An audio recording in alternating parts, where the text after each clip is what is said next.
T'as pas envie d'entreprendre, toi, Karima? Quand les déterminés sont venus présenter leur formation dans mon association sur Montpellier, j'étais loin d'imaginer que ça changerait le cours de ma vie. Non mais laisse tomber. Va, c'est pas pour moi ces trucs-là. Faut dire que je n'avais jamais envisagé la chose. C'est pas que je ne voulais pas entreprendre, c'est que dans ma tête, ça ne faisait même pas partie des options envisageables. Ben oui, pour être entrepreneuse, il faut appartenir à un certain milieu, avoir fait des études, avoir un peu d'argent de côté. Donc c'était pas pour moi. Mais Karima, il n'y a pas une cause, un projet, une idée qui te tienne à cœur? Quelque chose qui te fait sens pour toi? Et là, j'ai pensé à Mohamed. Ça a fait tilt. Mohamed, c'est mon cousin. Un enfant adopté par mon oncle et ma tante, qui n'a jamais pu avoir d'enfant. Mohamed vit à Grenoble. Il est polyhandicapé. Et il y a 2 ans, ils ont voulu venir me voir pour les vacances. J'étais trop contente et honorée. Parce que ma tante, elle n'est pas du genre avec mon oncle à bouger. Non, non. Alors qu'elle décide de venir chez moi avec mon oncle et Mohamed, c'était dingue pour moi. Et ma tante, c'est ma 2e maman. Car je n'ai plus ma mère. Et les sœurs de sa sœur, du coup, c'était comme les siens. Alors j'ai vite été rattrapée par la réalité. J'habite au 1er étage, sans ascenseur. Et j'ai un logement adapté aux normes PMR, personne à mobilité réduite. Et mon cousin, lui, il est en fauteuil roulant. Impossible de les recevoir chez moi. Pas de souci, je vais trouver un logement adapté aux normes PMR dans des plateformes que l'on connaît bien, à proximité de mon domicile. Des illusions. J'ai eu beau faire des dizaines de sites de plateformes, aucun logement adapté, malgré que ceux-ci étaient sur la partie accessible. Je cliquais sur les photos, les salles de bain n'étaient pas du tout adaptées, ni les pièces à vivre. J'ai perdu un temps fou à trouver ce logement. Ma tante et mon oncle et mon cousin sont restés chez eux. Ils n'ont pas pu venir finalement, parce que je n'ai pas trouvé ce logement. 6 mois après, j'ai perdu ma tante maternelle, côté maternel. J'ai jamais pu la revoir et ni pu en profiter pour passer les dernières vacances avec eux. J'étais triste et en colère, dégoûtée. Et je me suis demandé combien de personnes comme nous sont privées de bons moments, de bons souvenirs, par manque de structure, par manque d'inclusion. Cette douleur a fait naître en moi la volonté d'agir par l'inclusion. Et les déterminés, eux, ont éveillé ça en moi. La fibre entrepreneuriale. Une ressource que je ne soupçonnais même pas. Souvent, la tristesse et la colère sont un couple d'émotions qui nous mettent en mouvement et qui nous permettent de développer bien des qualités. Avec du recul, les qualités de l'entrepreneur sont très en phase avec mon histoire. Savoir encaisser, m'adapter, rebondir, recevoir des réflexions, gérer des déceptions. Ça, je sais faire. Faut dire que ma vie n'a pas toujours été rose. Loin de là. J'ai été enlevée il y a 34 ans. Oui, enlevée à la sortie de ma classe de CM2. Un matin comme les autres. J'avais à peine 11 ans. Embarquée dans une voiture avec un homme et une femme de la brigade des mineurs. Sans un mot. Moi, j'ai considéré ça comme un rapt. Et encore aujourd'hui. Je me souviens de la voiture, je me souviens de ma panique. Ils nous conduisaient loin de Grenoble pour nous éloigner de notre famille. Ils ne nous disaient rien. Nous 4, mes 2 frères, ma sœur et moi, dans la voiture, les petits pleuraient. Ils cherchaient, ils regardaient avec insistance. Ils essayaient de trouver une réponse en moi, que je n'avais pas. Nous étions tous angoissés. J'étais la plus grande, mais j'avais 11 ans à l'époque. Vous imaginez le choc. Mesures de sécurité qu'ils nous ont dit, mesures de sécurité. Ça veut dire quoi quand on est enfant? Tu parles une solution pourrie pour soi-disant aider ma mère à gérer ses 12 enfants. Donc à 11 ans, je me suis retrouvée seule, perdue, loin de ma famille, dans un foyer, appelé le rayon de soleil, moi j'appelle ça le rayon de ténèbres, à 450 km loin de ma famille. 450 km pour qu'ils ne viennent plus nous rechercher. Nous, les plus petits de la famille. Pourquoi on nous a enlevés? Je me pose encore la question aujourd'hui. Mon calvaire a duré 4 ans, de 11 ans à 4 ans. Ça fait 15 ans. 4 longues années dont je garde encore aujourd'hui des séquelles. Je vis avec. 4 longues années qui ont détruit ma mère jusqu'à la tuer. J'avais 16 ans quand j'ai perdu ma mère. J'aurais pu en vouloir à la terre entière.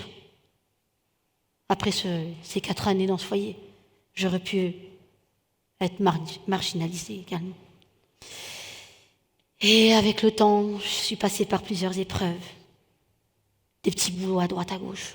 J'ai vécu la rue pour survivre à tout ça. Puis un jour, en 2012, j'ai eu un accident. Je me suis déclarée handicapée, adulte handicapée. Et donc c'est pour ça que je vous lis ces fiches, parce que le traitement que je prends, je dois supporter des douleurs chroniques, ce qui font parfois des troubles de mémoire. D'ailleurs, elles vont bien avec ma robe. Quand on n'a pas de référent, pas de soutien, on apprend de son vécu, en se créant ses propres expériences. Et il faut plus de temps et plus d'adversité. Ces épreuves ont fait de moi une personne battante, une résiliente. La résilience, c'est cette capacité à retrouver sa forme initiale, malgré le choc, comme cette balle de golf.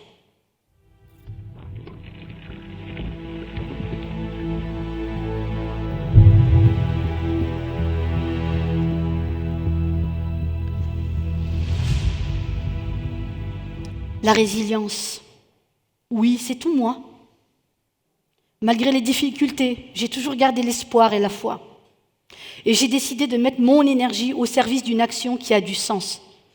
Une action qui œuvre pour le bien. J'ai créé, il y a 1 an, Lily. Lily, L-I-L-E-E, c'est l'acronyme de Live Like Everyone Else. Vivre comme tout le monde. Lily, c'est une plateforme qui recense les logements aux normes PMR pour les personnes à mobilité réduite, que ce soit saisonniers ou à l'année. Nous les accompagnons également à avoir du matériel médical pour leur séjour. Tous nos logements sont inclusifs. Tous nos logements sont vérifiés par des professionnels de l'aménagement du handicap pour qu'ils ne rencontrent pas de difficultés ou de surprises lorsqu'ils arrivent dans leur séjour, qu'ils puissent avoir des bons souvenirs, que ce soit en famille, en couple ou seul. Vous êtes un couple avec poussette, c'est OK pour vous. Vous êtes en situation de PMR, c'est OK pour vous. Vous êtes en béquille, c'est OK pour vous. Vous êtes en fauteuil roulant, c'est OK pour vous. La société Lily est implantée dans un QPV, quartier politique de la ville. Notre objectif, c'est de donner la chance à ces personnes qui n'arrivent pas à trouver du travail et de rentrer dans notre société. Et de donner la chance aussi à des personnes en situation de handicap. Notre premier salarié est une personne en situation de handicap. Et aujourd'hui, je souhaite contribuer à un monde plus juste, plus équitable. Pourquoi les valides seraient-ils les seuls à pouvoir partir en week-end sur un coup de tête? Se créer des merveilleux moments en famille ou entre amis? Pourquoi certaines personnes devraient-ils vivre un parcours du combattant dès qu'elles souhaitent se déplacer? Ne pas s'intéresser à l'inclusion, c'est comme une preuve d'égoïsme. C'est comme lorsqu'on croise un SDF, on a de la peine pour lui, mais on préfère détourner le regard. L'inclusion dans les projets, dans l'entreprise, dans la société, c'est faire preuve d'amour envers l'autre. Lui dire « tu existes, tu as ta place, tu es important ». La diversité, c'est d'être invité à faire la fête.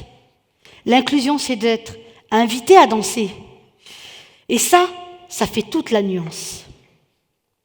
Alors, je me sens reconnaissante envers ceux qui ont compris cette nuance, Ceux ayant cette main solidaire, comme Moussa Camarade est déterminé, grâce à lui, à son équipe, j'ai pu être formé à l'entrepreneuriat.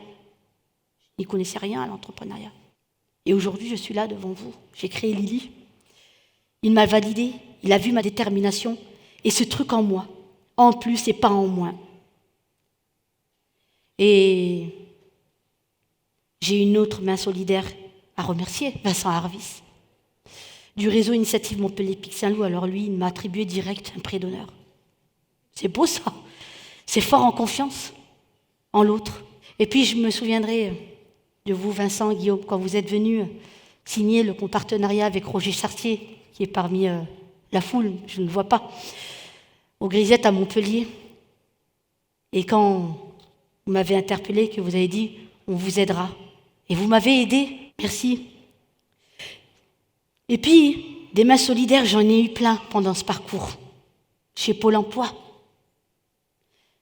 French Tech, Tremplin Méditerranée, Talent des cités, Marie-Adeline Pex, je vous vois aujourd'hui, merci. Handipreneur. Alors que les banques traditionnelles, elles ne voulaient même pas m'ouvrir un compte quand j'ai démarré. Ouais. Le capital risque, il n'est pas dans ces institutions. Sans toutes ces mains solidaires, je n'aurais pas pu entreprendre, au-delà d'une aide au financement, à la création d'entreprises.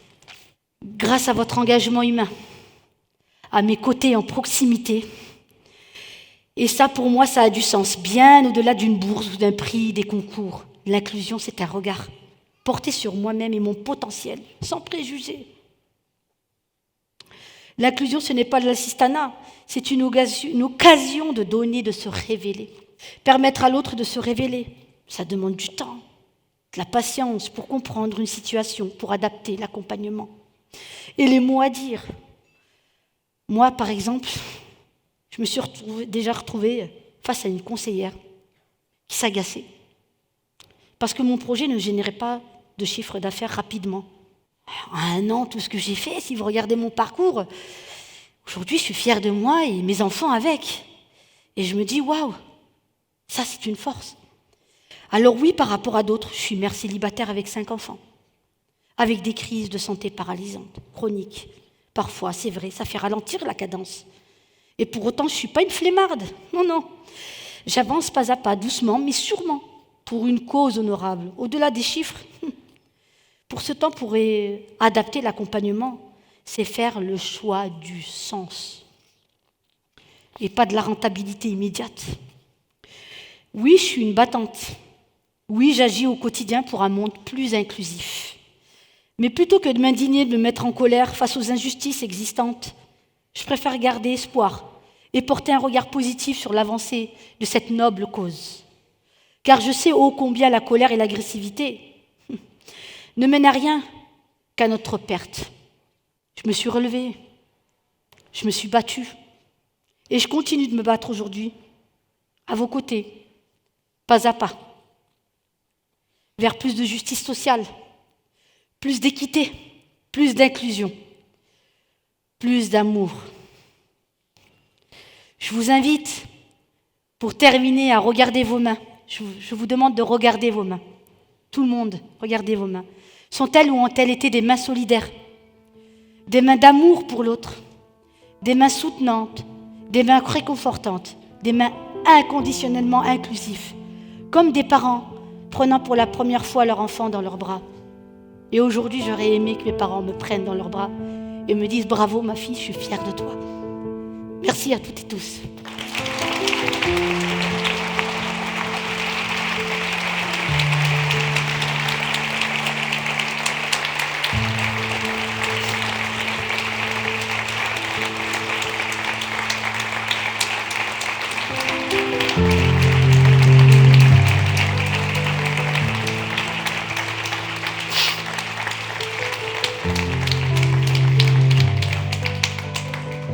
C'est pas facile, je vous ai raconté une partie de ma vie, vous voyez.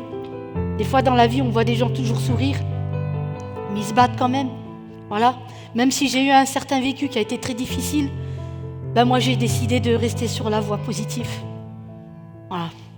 Et merci à toutes et tous.